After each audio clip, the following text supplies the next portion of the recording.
ఇవన్నీ ప్రతిపక్షాన్ని ఎలా తప్పు పట్టాలి, జగన్మోహన్ రెడ్డి గారి డైరెక్షన్ లో సిఎస్ గారు చేశారు అంటానికి ఇవన్నీ నిదర్శనాలు. కాదు, మీరు నిన్న ఇంకొక మాట అన్నారు, కేంద్ర ఎన్నికల కమిషన్ ఏదన్నా చెప్పి ఆదేశిస్తేనే రాష్ట్ర ఎన్నికల కమిషన్ కొంత సీరియస్ గా యాక్షన్ తీసుకుంటుంది, ఇది కూడా అంత సీఎస్ జవహర్ రెడ్డి గారు కన్సర్న్ అంటే ఎందుకనేస్తున్నారు మీరు అలా? ఇప్పుడు సిఎస్ గారి చేతిలోనే డీజీపీ గారు ఉంటారు. సిఎస్ గారి చేతిలో ఇప్పుడు ఎలక్షన్ కమిషన్ మీనా గారు కూడా సిఎస్ గారు ఏదైనా election commission central election commission ఆధీనంలో సిఎస్ గారు చెప్పాలి తప్ప సిఎస్ గారు ఆధీనంలోనే స్టేట్ ఎలక్షన్ కమిషన్ కూడా ఉంటుంది. అది కూడా మనం అర్థం చేసుకోవాలా. ఇక్కడ ఏమవుతుందంటే సిఎస్ గారు ఆడుతున్న డ్రామా 13వ తారీఖు నాడు ఇన్సిడెంట్ జరిగింది. 13వ తారీఖు నాడు క్లియర్ కట్ గా అక్కడ వచ్చి మొత్తం టోటల్ గా బూతులన్నీ ఇరగొట్టారు. ఆయన వచ్చి నమస్కారం పెట్టాడు. అక్కడ మనకు టీడీపీ ఒక ఏజెంట్ వచ్చాడు. టీడీపీ ఏజెంట్ కూడా కంప్లైంట్ పెట్టలేని పరిస్థితుల్లో బుర్ర ఎడగొట్టేశారు. ఆయన కుట్లు పడ్డాయి. ఆయన కంప్లైంట్ పెట్టలేని పరిస్థితులు అంటే ఏ పరిస్థితుల్లో ఆయన భయపించారో మనం చెప్పొచ్చు. అక్కడ కంప్లైంట్ ఎనీ అదర్స్ అంటే ఇమ్మీడియట్లీ స్టేషన్ హౌస్ ఆఫీసర్ ఎందుకు రిమూవ్ చేయలేదు, స్టేషన్ హౌస్ ఆఫీసర్ మీరు ఎందుకు సస్పెండ్ చేయలేదు? కనబడుతుంది కదా మీకు, వెబ్ కెమెరాలు మీరు పెట్టారు కదా, వెబ్ కెమెరాలో మీకు మనిషి ఎవరో కనబడుతున్నారు కదా. అలాంటప్పుడు మీరు అన్నోన్ పర్సన్స్ అని ఎలాగ ఎఫ్ఐఆర్ చేస్తారు? మీరు ఇమ్మీడియట్లీ ఎలక్షన్ కమిషన్ ఎందుకు యాక్షన్ తీసుకోలేదు?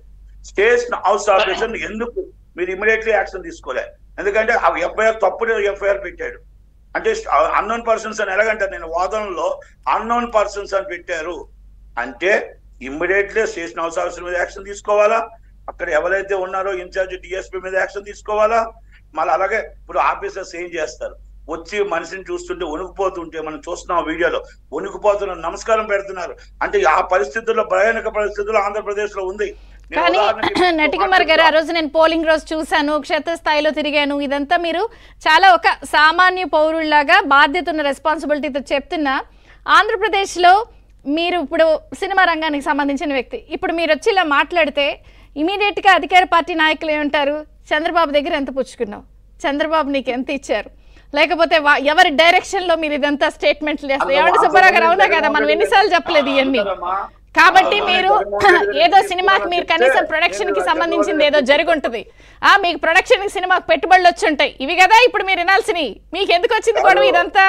అంటే జగన్మోహన్ రెడ్డి గారు నాకు ఎంత ఇచ్చారో చెప్తే, అప్పుడు 5 సంవత్సరాలు ఆయన వెనకాల ఫాలోఅప్ చేసేటప్పుడు 5 సంవత్సరాలు నాకు ఎంత ఇచ్చారో చెప్తే, నాకు ఇప్పుడు నేను చంద్రబాబు నాయుడు గారు ఎంత ఇచ్చారో చెప్తారు. నట్టుకోమని కొనడం ఎలా కాదు కదా, ఎవరి వల్ల కూడా కాదు, అది అందరికీ తెలిసిన విషయమే. నా దగ్గర నేను వ్యాపారం చేసుకుంటా, నేను బతుకుతా, నాకున్నది స్ట్రేట్ ఫార్వర్డ్ గా ఉంటుంది తప్ప ఎదుటి వాళ్ళకి లొంగే పరిస్థితి ఉండదు. నేను ఒకటే, ఆ రోజు నేను చంద్రబాబు నాయుడు గారిని అన్యాయంగా అరెస్ట్ చేశారు, అక్రమంగా అరెస్ట్ చేశారు. మనం 75 సంవత్సరాల వ్యక్తిని తీసుకొచ్చి ఒక మొత్తం టోటల్ గా కిలోమీటర్లు అన్ని తిప్పించుకొచ్చి 48 గంటలు ఆయన టోటల్ 72 గంటలు దాదాపు జైలు దాకా తీసుకొచ్చేటప్పుడు ఎంత కష్టపెట్టారు, ఎంత ఇబ్బంది పెట్టారు.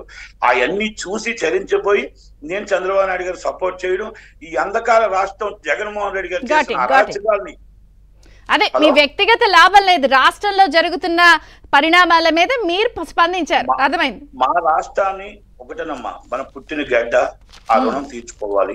ఎట్టి పరిస్థితుల్లో అన్యాయం జరుగుతున్నప్పుడు ఎవరినైనా మనం ఎదిరించాలి. ఆ ఎదిరించేటప్పుడు మన రాష్ట్రాన్ని మనం కాపాడుకోవడానికి మనం వెళ్ళాలి. ఉదాహరణకి మీకు ఎందుకు చెప్పుకొస్తున్నానంటే, ఒక పిన్నెల్లి, ఇక్కడ పిన్నెల్లే కాదు, మీకు మన తారువాలోని ఒక ఇష్యూ జరిగింది సీఎం రమేష్ గారి మీద. నేను అక్కడే ఉన్నా, అంటే అప్పుడు ప్రెస్ మీట్ 4:30 ప్రెస్ మీట్ పెట్టా, మీరు కూడా అక్కడ చూసుండొచ్చు. అసలు ఒక అభ్యర్థికి సెక్యూరిటీ లేదమ్మా, అక్కడ అభ్యర్థి కార్డు వెరగొట్టేశారు.